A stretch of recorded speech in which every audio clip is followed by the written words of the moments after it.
अस्सलाम वालेकुम, मैं हूं रेहान तारिक और आप देख रहे हैं दस्तक। तहरीक इंसाफ और इत्तेहादी हुकूमत के दरमियान मुज़ाकरात का तीसरा दौर आज रात 9 बजे होने जा रहा है। 3 दिन के लंबे वक्फे के बाद मुज़ाकरात का ये दौर खासा तनाव भरा होने का इम्कान है, क्योंकि इस दौरान कुछ ऐसे वाक़यात और बयानात जो दोनों अतराफ से दागे गए हैं उन्होंने एतमाद की फ़ज़ा को बनने से पहले यकसर ख़त्म कर दिया है। इन मुज़ाकरात में पेश की शराइत भी डेडलॉक की वजह बन सकती है और दोनों तरफ लचकदार रवैये का मुज़ाहिरा ना करना भी इन मुज़ाकरात की अफादियत पर सवालिया निशान है।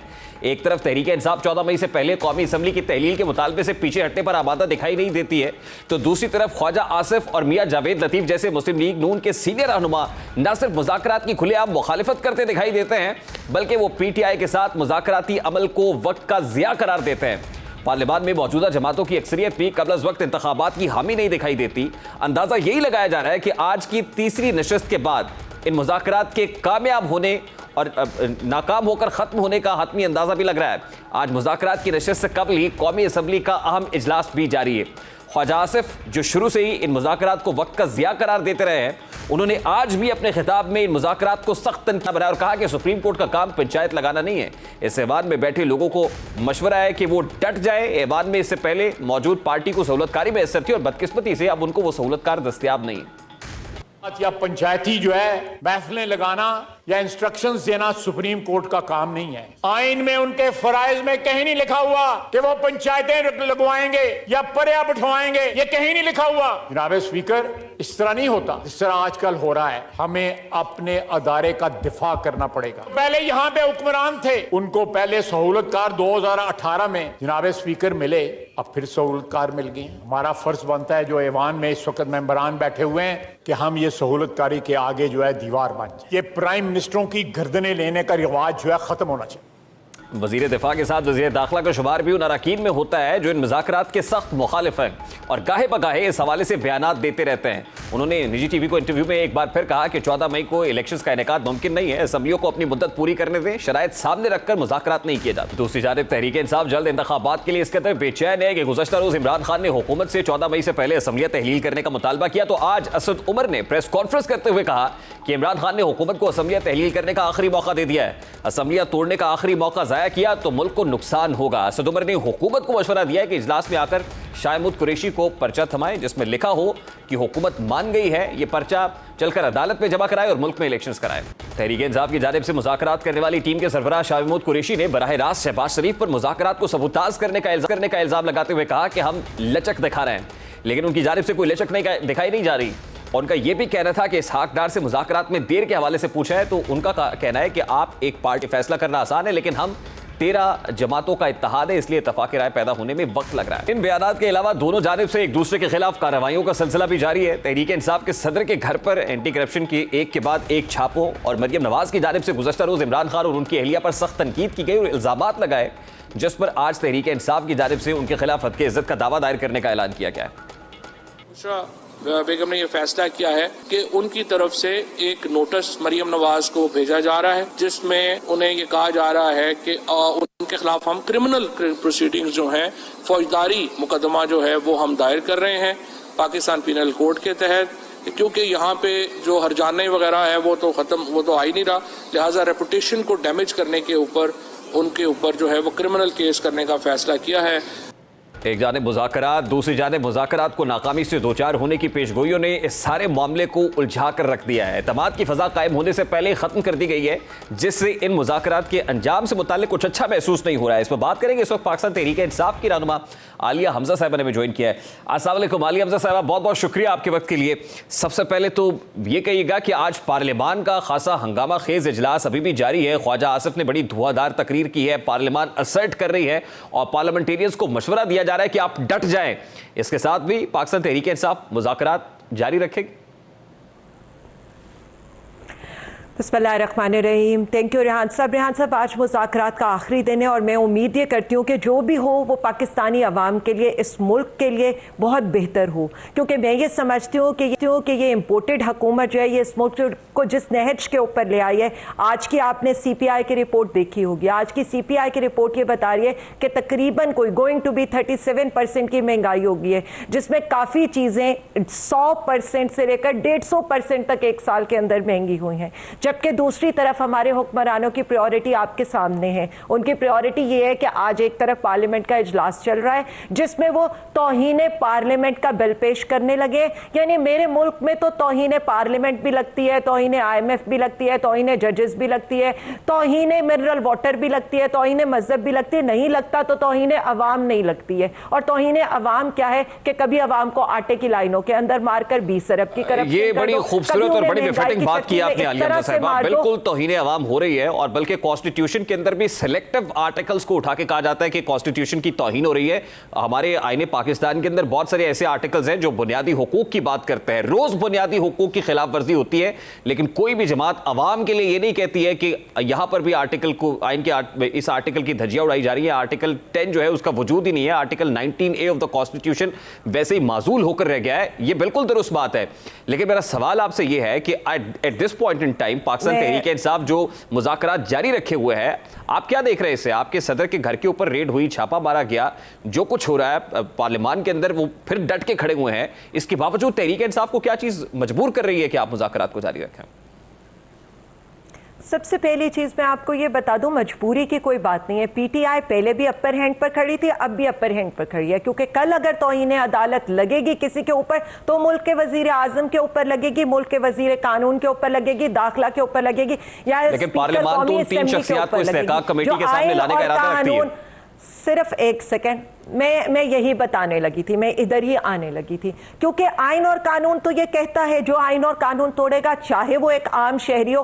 हालांकि आम शहरी में हमने तो देख लिया, 2 नहीं, यहां पर 1 नहीं 2 पाकिस्तान है जो मैं और आप कई दिनों से ये तमाशा आइन टूटते हुए, आइन को रद्दी की टोकरी में फेंकते हुए, या पार्लियामेंट का जो डमी पार्लियामेंट है, जो कंप्लीट पार्लियामेंट नहीं है, उसका मजाक उड़ाते हुए देख रहे हैं। और आज यही इस वक्त इस्तेहकाक कमेटी के अंदर हो रहा है। इस्तेहकाक कमेटी के अंदर 22 मेंबरान होते हैं इस वक्त, जो इन कैमरा सेशन जिसके अंदर इन जजेस को बुलाने के लिए ये सारी कानून साजी के ऊपर बहस हो रही है, या जजेस के ऊपर तौहीन पार्लियामेंट की कानून साजी हो रही है, उसमें तो 3 मेंबर्स बैठे हैं। यही तो सारी बात है कि जब 86 मेंबर्स के ऊपर कोरम पॉइंट होता है, सिर्फ नहीं एक मिनट रेहान साहब, मैं एक मिनट देखें जिस पार्लियामेंट की शील्ड को ये यूज कर रहे हैं ना, जिन कमेटीज की ये शील्ड को यूज कर रहे हैं ना, पहला सवाल यहां पर यह होना चाहिए क्या उनमें मेंबरान की तादाद पूरी है? यानी पार्लियामेंट करारदाद पेश करती है और वो करारदाद अदलिया और जजेस के अगेंस्ट पेश करती है। वहां पर हमेशा पार्लियामान की सुप्रीमेसी ऑफ द पार्लियामेंट की बात होती है। मुझे रेहान साहब देखें, मैं वही बताने लगी हूं। आप 86 मेंबर्स के ऊपर, जी थैंक यू, 86 मेंबर्स के ऊपर कोरम जो है कंप्लीट होता है। 86 मेंबर्स के बाद तो यहां पर आप इजलास कर नहीं सकते हैं। 42 मेंबर्स जो है वो सिर्फ मौजूद होते हैं करारदाद की हमायत में। आज 22 मेंबरान की कमेटी है, 3 मेंबर वहां पर बैठकर जो है ये फैसला कैसे कर सकते हैं? पहले पार्लियामान से करारदाद मंजूर कराने के लिए तो आलिया हमजा साहिबा सादा अक्सरियत चाहिए होती है। ये देखिए मेरी बात सुनिए, मेरा सवाल ले लेना। पार्लियामान से करारदाद मंजूर कराने के लिए सादा अक्सरियत चाहिए होती है, कोई 2/3 मेजॉरिटी रिक्वायर्ड नहीं होती। कल को जो भी हुकूमत आएगी वो आपकी हुकूमत हो तो आप भी पार्लियामान से सादा अक्सरियत के साथ, जाहिर है वजीर आजम सादा अक्सरियत के साथ होता है, आप करारदाद मंजूर करा सकते हैं। लेकिन मेरा सवाल यह है कि हमेशा सुप्रीमेसी ऑफ द पार्लियामेंट की बात होती है। आप भी पार्लियामेंटेरियन रही हैं, सुप्रीमेसी ऑफ द पार्लियामेंट जो है उसके पीछे सबको खड़ा नहीं होना चाहिए। और आज इंटरेस्टिंगली पाकिस्तान तहरीक इंसाफ के टिकट पर जो नूर आलम खान साहब इस वक्त चेयरमैन पब्लिक अकाउंट्स कमेटी है पार्लियामेंट के अंदर है, उन्होंने रजिस्ट्रार सुप्रीम कोर्ट के वारंट जारी करने का भी फैसला कर लिया है उनकी अदम पेशी पर। तो पार्लियामान तो असर्ट कर रही है। मैं अब थोड़ी सी बात आपको बता दूं, और मेरा जो इसके अंदर था, देखें बाद में मैं आऊंगी पार्लियामेंट की सुपरमेसी क्या होती है और पार्लियामेंट कहां पर सुप्रीम होना चाहिए और कहां पर नहीं होना चाहिए।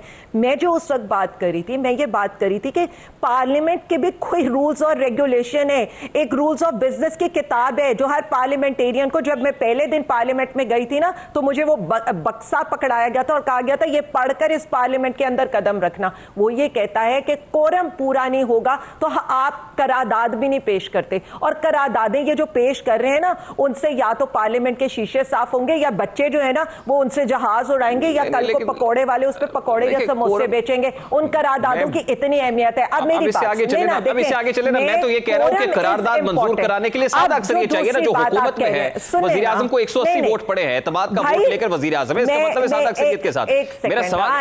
मेरा सवाल ले लेना, आज आप रिग्रेट तो नहीं कर रहे कि आप पार्लियामान में नहीं? देखिए, दो बातें हम क्लियर कर लें। वो पार्लियामेंट तब चलेगा जब 86 मेंबर्स पूरे होंगे। बिल्कुल ठीक है। वो कमेटी तब चलेगी जब उसके अंदर वहां पर इतना कोरम मौजूद होगा जो वो कमेटी तो मैं यही चला तो कह रहा हूं ना आपसे कि आज आप पार्लियामान में नहीं है तो वहां रह के आप रेजिस्ट नहीं कर रहे हैं। आपको पार्लियामान के अंदर होना चाहिए था। देखिए, things would have been different if you were in the parliament. दूसरी बात, अब आप आ जाएं। देखिए, देखें, अब दूसरी बात पर आज, तभी तो ये पार्लियामेंट का दरवाजा हमारे लिए बंद करके बैठे हुए हैं। तभी तो यहाँ पर स्पीकर तौहीने सिंध। देखिए, मेरी बात सुने, वो बड़ी लंबी बहस है कि हमने रिजाइन देकर वहीं पर जफर अली शाह के केस का यही स्पीकर साहब जाते हैं इस्लामाबाद हाई कोर्ट पे, कहते हैं कि जी इनके इस्तीफे मैं कबूल नहीं करूंगा क्योंकि ये इनफरादी इस्तीफे नहीं है, ये इज्तमाई इस्तीफे, ये सारे आए, और बाद में उसी केस से ये मुकर जाते हैं। अब जब सिंध हाई कोर्ट हमारे एमएनएस के अगेंस्ट और उनकी रूलिंग को कैंसिल करता है और उनके हक में फैसला देता है तो स्पीकर साहब पार्लियामेंट को ताला लगवा देते हैं। ये चीजें काफी लंबी चल जाएंगी। Coming back to the topic, मेरे लिए पार्लियामेंट सुप्रीम है क्योंकि मैं एक पॉलिटिकल वर्कर हूं, मैं एक लेजिस्लेटर हूं, मैं उस पार्लियामेंट का हिस्सा हूं, कोई माने या ना माने, मैं उस पार्लियामेंट का आज भी हिस्सा हूं। अब ये स्पीकर साहब हम पे दरवाजे बंद करे या ना करे, और मेरे लिए को फिर अदालती फैसले से घर भेज दिया जाए, आपको अच्छा लगेगा? आप इसको सपोर्ट करेंगे इस डिसीजन को, जैसे यूसुफ रज़ा गिलानी को घर भेजा गया था वैसे शहबाज शरीफ को घर भेज दिया जाए? देखिए, मैं बार बार यही बताना चाहती हूं कि ये पार्लियामेंट जो है ना, इसको आइन की बालादस्ती के ऊपर यकीन रखना चाहिए था। जब हमने कासिम सूरी की रूलिंग पेश की थी ना, यही ऑपोजिशन उस वक्त की और हुकूमत वक्त भंगड़े डाल रही थी इसी सुप्रीम कोर्ट के ऑर्डर के ऊपर, इसी सोमोटो के ऊपर, इन्हीं 5 जजेस के ऊपर। तब उमर अता बंदियाल इनके हीरो थे। ये फर्क है, जब हम कहते थे पार्लियामेंट सुप्रीम है तब ये कहते थे चीफ जस्टिस ऑफ पाकिस्तान और आइन सुप्रीम है। आज जब इनके ऊपर आई है तो ये तौहीन पार्लियामेंट के बिल्स भी पेश करने लगे। यहाँ पर उस पर्टिकुलर इदारे से आपके लिए सहूलतकारी हो रही है, और फिर कुछ ऑडियोज ने भी उसके ऊपर काफी गहरा कर दिया ना उसको, उस तासुर को। और फिर आज जो इंपॉर्टेंट प्रोसीडिंग्स पार्लियामेंट के अंदर हुई हैं, अब जरा सुन ले, उसके अंदर भी चीफ जस्टिस ऑफ पाकिस्तान ने ऑडियोज के मामले पर यह कहा कि उसको जब तक सुप्रीम जुडिशियल काउंसिल एंडोर्स नहीं करे उसको टेकअप नहीं किया जा सकता। यानी एक इदारा ऐसा है जो अपना एहतसाब नहीं करना चाहता, अपने एहतसाब से गुरेजा है, वो पाकिस्तान भर के अंदर तमाम तरह इदारों का, तमाम लोगों का एहतसाब करना चाहता है।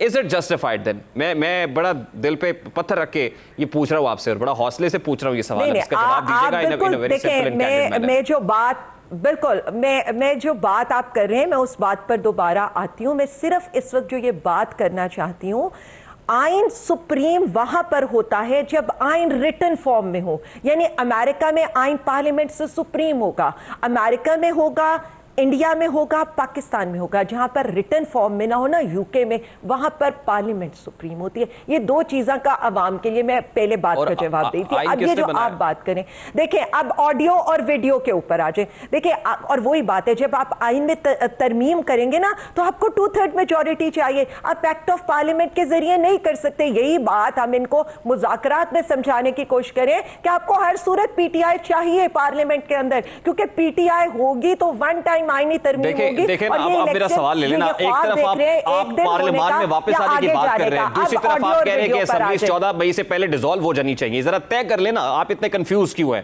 यानी असेंबली डिसॉल्व करनी है या आप चाहते हैं खुद पार्लियामान में चले जाएं? कंफ्यूज नहीं है, हम बिल्कुल कंफ्यूज नहीं है। हम जो बात करें, हम बहुत सोच समझ के आइन और कानून के लिहाज से बात करें। पहली बात जो हम ये कह रहे हैं कि हमें क्यों पार्लियामेंट में वापस आने, हमें किसी और चीज के लिए पार्लियामेंट में नहीं आना, हमें 2 कामों के लिए आने।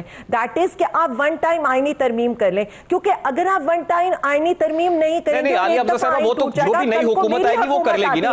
ये तो बड़ी, देखिए इसमें मेरा सवाल, देखिए मेरा इस पे आर्गुमेंट है ना, मेरा इस पे आर्गुमेंट है, वो ले लेना। देखिए कल को जो भी हुकूमत आएगी वो आईनी तरमीम कर लेगी ना। लेट इट बी ना। 1977 के अंदर क्या हुआ? क्या इससे पहले मुल्क में इंतखाबात डिले नहीं हुए? क्या मुल्क में इंतखाबात, रेहान साहब एक मिनट, क्या मोहतरमा बेनज़ीर भुट्टो की शहादत के बाद इंतखाबात डिले हुए? उस वक्त आईनी तरमीम करनी पड़ी थी आपको इंतखाबात को डिले करने के लिए। मेरी एक बात सुने, नहीं आप ये प्रेसिडेंट सेट कर रहे हैं। मैं यही बताने लगी नई बात तो नहीं है, इंतखाबात तो पहले भी डिले होते रहे। खान साहब की नहीं, ये नई बात है, इसलिए यहाँ पर ये नई बात है कि एक date supreme court of Pakistan, मैं वही बताने लगी हूँ, सुप्रीम कोर्ट ऑफ पाकिस्तान आपको दे चुकी है और आपकी जो निगरान हुकूमतें हैं, आपकी जो हुकूमतें हैं वो टूट चुकी है। निगरान हुकूमतें अपना वक्त पूरा कर चुकी कमीशन ने एक और तारीख दी है, सुप्रीम कोर्ट ने और तारीख दी है, पीटीआई और तारीख चाह रही है, हुकूमत और तारीख चाह रही है। इतना मैस और कियोस है और 3 महीने के अंदर तो वैसी असेंबली मुद्दत पूरी करने जा रही है। बड़ा एक सेकंड ना जी, एक सेकंड, बड़ा मैं कैटेगोरिकली आपको एक एक बात की पहले बात बता दूं।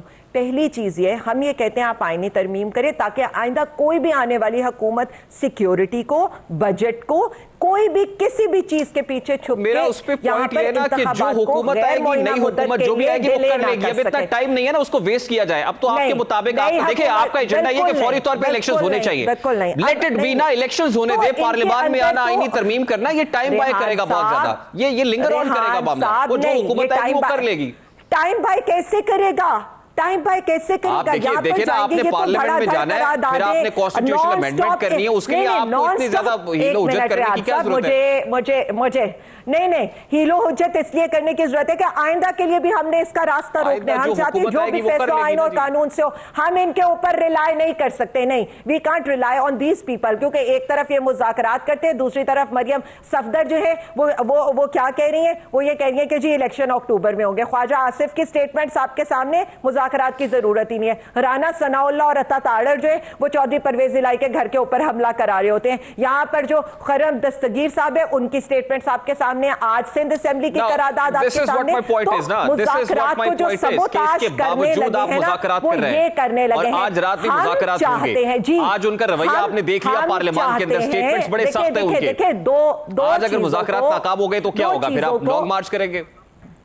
देखिए, मेरी एक बात सुने, हम तो पहले भी सड़कों पर हैं, हम दोबारा सड़कों के ऊपर आ जाएंगे। ये तो इन लोगों को सोचना चाहिए जो पार्लियामेंट का भी गलत इस्तेमाल करें, जो तो उससे मकसद अचीव कर लेंगे सड़कों पे आने से, क्योंकि 2 बार पहले लॉन्ग मार्च कर चुके हैं, कोई हासिल वसूल नहीं हुआ। सुने, देखिए मेरी एक बात सुने, ये अगर समझे ना तो 9 अप्रैल से हमारी एक इलेक्शन कैंपेन है, हम एक अपनी मुसलसल इलेक्शन कैंपेन के अंदर है। आज इलेक्शन कराएं, 3 महीने बाद कराएं या 8 अक्टूबर को कराएं, ये लिखा हुआ है कि हर गुजरता हुआ दिन इनके पॉलिटिकल कैपिटल को बुरी तरह से डैमेज करे और पीटीआई की पॉपुलैरिटी दिन पे दिन ज्यादा हो रही है। आपको भी ये सूट करता है कि ठीक है, ये डिले होता है, जुड़ती जा रही है, जितना डिले होगा उतना हुकूमत अपने पांव पे कुल्हाड़ी मारेगी। आपको भी ये सूट करता है कि डिले हो, प्रोलॉन्ग हो? हमें It's not about PTR, it's not about Prime Minister Imran Khan, it's about people of Pakistan जिनको ये सूट नहीं करता है और हम अवाम के साथ खड़े हैं। इसीलिए हम ये चाहते हैं कि हम इस हुकूमत को इंतखाबात में लेकर जाएं ताकि एक ऐसी स्टेबल हुकूमत आए जिसके साथ IMF भी मुज़ाकरात करके अपने स्टाफ लेवल एग्रीमेंट को करे, बाकी लोग भी उनके ऊपर जो है ना एतमाद करें। ठीक, देखिए इस वक्त 2 कंडीशन है। आप ये कह रही हैं जी, आप ये कह रही हैं कि जुलाई में इलेक्शंस होने चाहिए, हुकूमत जो है वो ये कह रही है कि सितंबर में इलेक्शंस होने चाहिए, अर्लियर भी अगर होने तो सितंबर में होने चाहिए। तो इसके ऊपर ये 2 बड़ी सख्त कंडीशंस है जो दोनों तरफ से आ रही हैं। क्या इस पे कोई फ्लेक्सिबिलिटी का मुजाहरा पीटीआई कर सकती है कि कोई बात नहीं, अक्टूबर से अगर पीछे एक कदम हुकूमत हटी है कि सितंबर में करा ले तो आप सितंबर में कराने के लिए राजी हो जाएं? क्या इस पे एग्री करेंगे? रेहान साहब, मेरा आपसे एक सादा सा सवाल है। पीटीआई तो पहले ही एक कदम पीछे हट के मुज़ाकरात में बैठी हुई है और पीटीआई की तो हुकूमत बनने को जा रही है पंजाब में, केपीके में और इंशाअल्लाह ताला वफाक में। इस वक्त प्रॉब्लम किसको है? प्रॉब्लम उन लोगों को है जिनके ऊपर ना अहली की तलवार लटक रही है।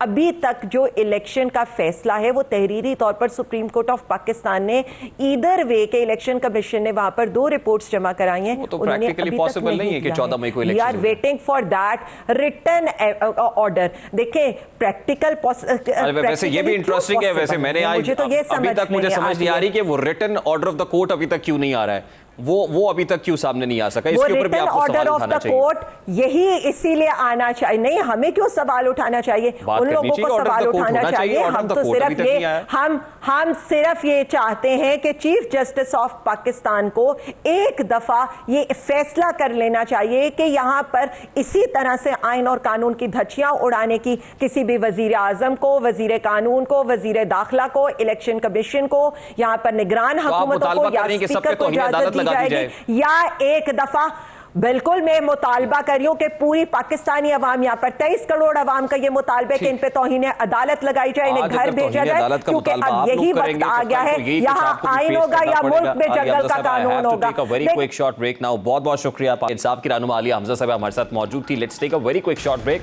आज सुप्रीम कोर्ट ऑफ पाकिस्तान में बड़ी इंपॉर्टेंट प्रोसीडिंग्स हुई हैं supreme court practice and procedure bill को लेकर, और जो रिमार्क्स सामने आए हैं वो बड़े इंपॉर्टेंट हैं। खासतौर पे जजेस के खिलाफ जो रेफरेंसेज आए हैं उसके ऊपर भी बड़ी इंपॉर्टेंट बातें हुई हैं। बात करेंगे इस ब्रेक के बाद हमारे साथ।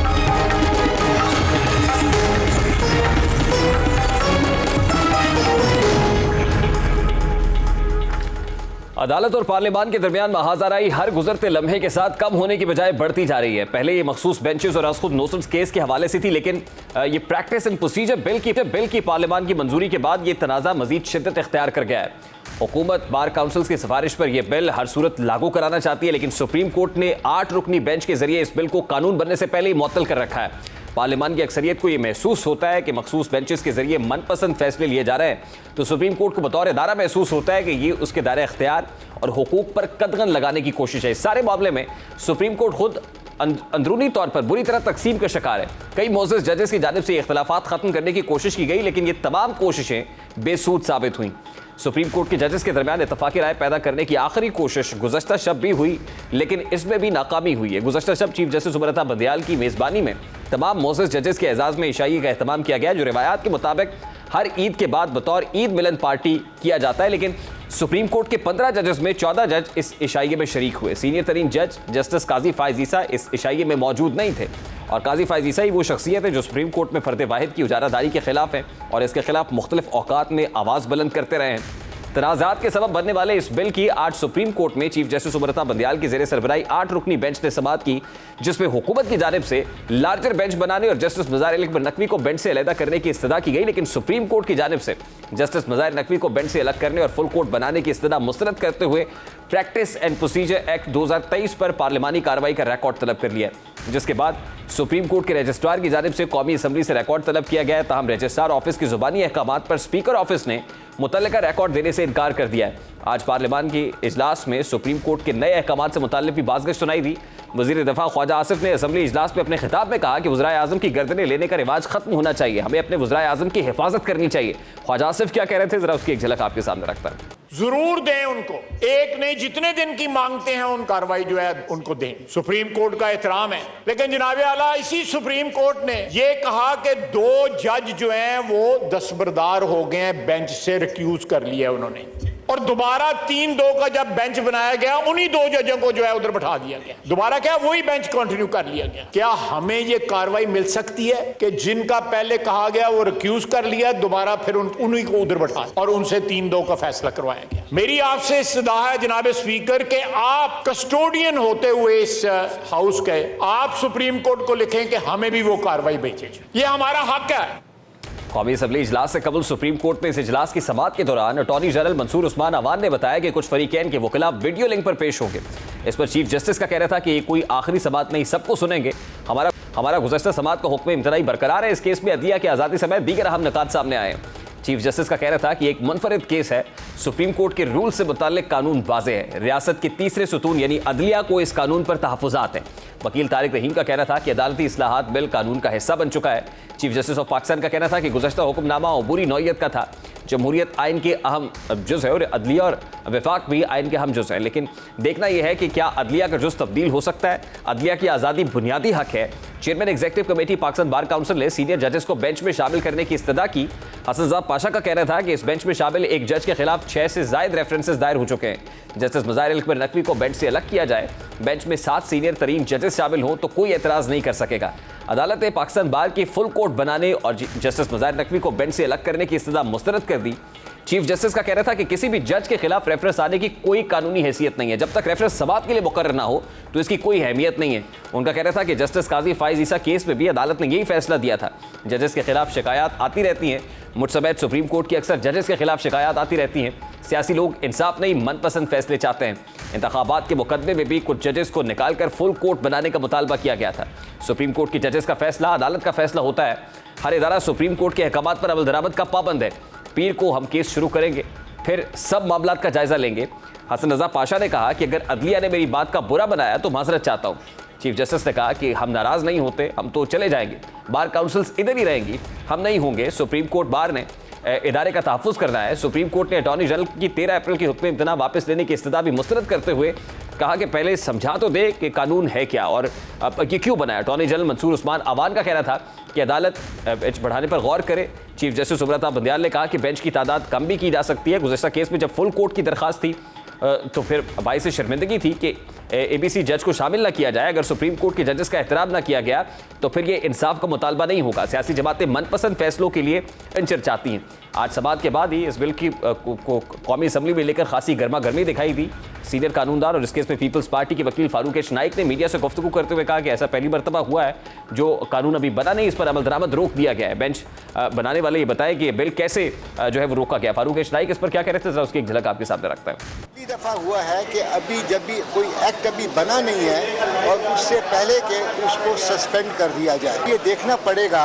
अब ये एक्ट बन गया है, क्या ये जो एक्ट है क्या ये पब्लिक इम्पोर्टेंस के लिए कि पब्लिक एट लार्ज जो है क्या उसको ये इफेक्ट हो रहा है कि नहीं। अगर मैं समझता हूँ कि अवामुन नास को इस बिल से इफेक्ट नहीं हो रहा तो ये बिल आर्टिकल 184 के हदूद के अंदर नहीं आता है। नून लीग के भी अदलिया के हवाले से तहफ़्फ़ुज़ात हर गुजरते दिन के साथ बढ़ते चले जा रहे हैं। आज रहनुमा मुस्लिम लीग नून मलिक अहमद खान और अता तारड़ ने भी एक तवील प्रेस कॉन्फ्रेंस की जिसमें उनका कहना था कि आइन को रीराइट करके 63 में नून लीगी रहनुमाओं को नाअहल किया गया। अब इमरान खान और उसकी पार्टी को रिलीफ दिया जा रहा है। सीनियर मोस्ट जजेस का बेंच जो है इस अहम मामले पे बनाया जाए। ये राइट है सीनियर मोस्ट जजेस का कि वो ऐसे आईनी और जो कानूनी पेचीदगियों वाले मामलात हैं उस पर समाअत करें और फैसला करें। बेंच की तश्कील मुनसिफाना होनी चाहिए क्योंकि इंसाफ सिर्फ होना नहीं चाहिए, इंसाफ होता नजर आना चाहिए। कोर्ट्स के अंदर से वो मुकदमात जिनमें इमरान और इमरान की पार्टी को जो रिलीफ मिल रहे हैं, वो दहशतगर्दी करे वो माफ, वो आके अदालतों पे हमला करे माफ, वो पेट्रोल बम्स के साथ पुलिस के वैन्स पे हमला करे माफ, वो गुंडे लेकर आए हमला कर दे अदालतों के बाहर और उनके साथ चढ़ाई कर दे कोर्ट्स के ऊपर माफ। वो अभी एक ब्रेक लेंगे और ब्रेक के बाद जब वापस आएंगे IMF मुआहदे पर होने वाली पेशरफ्त से मुताल्लिक़ आगाह करेंगे। स्प्रे करेंगे। इस ब्रेक के बाद हमारे साथ रहेंगे।